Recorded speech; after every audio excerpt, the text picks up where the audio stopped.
Hello. In this video, I'd like to share some thoughts with you about making the effort to, if not fully speak dead or literary languages, at least try to get them somehow to come alive and have a voice in your head, so that if your goal is, like most people, to read these languages, that you can do so all the better. If your experience of studying languages in school is at all like mine, you'll probably concur that there's there are two different kinds of ways of studying languages, teaching languages and learning languages in a university environment. On the one hand, we have living languages that are taught holistically, including reading, writing, speaking, understanding, with the assumption and presupposition that you're going to learn and need and use all of these skills. And then, on the other hand, we have the ancient languages, literary languages, religious languages, scholarly languages, things like Latin, Greek, Sanskrit, Old Norse, Biblical Hebrew. I don't know, all sorts of languages that have long traditions of things that were written in them in the past, but no longer have living speech communities. And so the sort of default presupposition is that, well, in the first place, since there's no speech community, we can't learn how to speak them. There's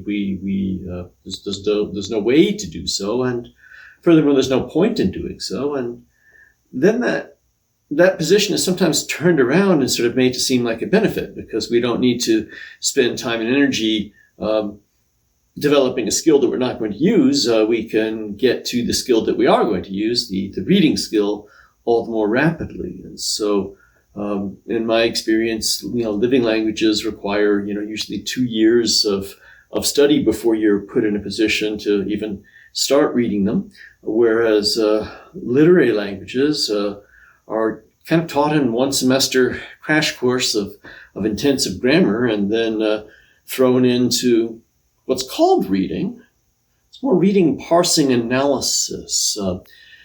I never questioned any of this for most of my life as young. It's just the way it's done. But it always struck me as, yes, there's something very different about, the process of reading a book in French, say, versus reading a book in Latin. It was utterly, utterly different. Reading a book in French has come to approach and be essentially the same as reading a book in English. I made a video about reading a while back, and I just talked about the utter pleasure of kicking back in this chair with the book and just immersing myself in it for a couple of hours. And that's something that one is able to do with a language like French so much more easily than with a language like Latin, even though you start reading Latin sooner, because Latin, you're never thinking in it. You're never hearing your voice speak to yourself in it. You're not hearing the resonance the way you are with living languages. And so, for many years, I regretted that, and I wondered what it would be like, and I thought it would be kind of nice and interesting to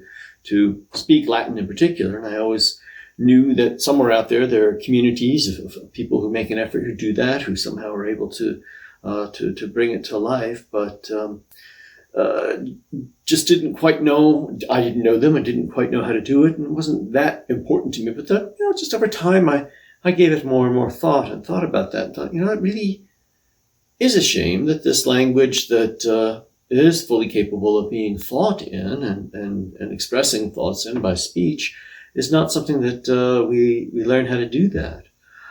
And the how of doing that, I could make more details about it, but it's in essence, you read aloud, and then you say aloud to yourself the things that you're doing. You have to have the right kind of text that you can do it with to get some sort of conversation type going. But if you have that, it's no secret. You just have to put the time and effort to, and the volition to echoing aloud, speaking aloud by reading aloud, and then talking to yourself what you say. And if you do that, you can make the language come alive. If it has a rich enough body, a full enough body of literature. It might be hard to do with, some people probably are trying to do it with Gothic, which doesn't have that, only has partial translations of the Gospels into it, and not a huge body of literature. But with a language like Latin or Sanskrit, it is certainly possible to do that. And I personally have made that effort, have achieved that with Latin, so that I can think in it and I can speak it and help others to do that in my academy. And it is now so very different. The whole act of reading it is so much richer and more rewarding than in all the decades that I spent reading it the sort of way I'd been trained to do so in school with the dictionary and parsing it, really sort of analyzing it as I went, and never really sort of going into the flow of the language and the speech of the language. And more recently, we've got a group who's doing this with Sanskrit the same way, and that's a fascinating process. Once you've done it with one ancient language, it's sort of a similar type procedure and a type feeling. And there too, having studied this language also, not to the same degree, but for essentially about the same 40 years now, I just feel that having a living voice of a language in your head, even if it's a dead language, even if it's your own voice, makes that language not be dead in your brain and makes your reading of the language much more vivid, much more meaningful. And so, I can think that when I say how and why to speak to the dead, again, the how of it with languages like Sanskrit or Latin is just read a lot aloud and talk to yourself about what you just read. Use that vocabulary and get that voice echoing. But again, the why, that's something I have met people who really question that. So again, have that attitude that, well, it must be a waste of time because you're not going to use the skill, and therefore we go more directly to the skill that we are going to use. But again, I don't. My experience is that languages don't work that way. We can't just take the one skill and say I'm just reading it. If I want to read it, I need to hear it, and I need to hear it, I need to be able to think in it. And if I can think in it, I can speak in it. So they go together. And I would say that the time and effort that I have put into now being able to think and speak in Latin and starting now to do that with Sanskrit are very, very, very much worth the effort. So if this is something that has never occurred to you, then I hope that what I had to say about it gets you thinking about it.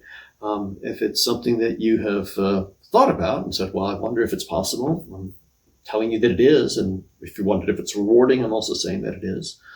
And finally, I'm just throwing out, as always, if you'd like to do this with me or an environment, come have a look at some of the circles, I call them, in the academy where we do this, and you might enjoy actively doing it along with me. So I thank you as always for listening to my videos. If you're interested in what I have to say, please subscribe to my newsletter, and like I say, give a thought to coming by the academy and at least seeing what some of the circles are like, and if they're right for you, please join. Thanks for listening, and I will try to talk to you again next week.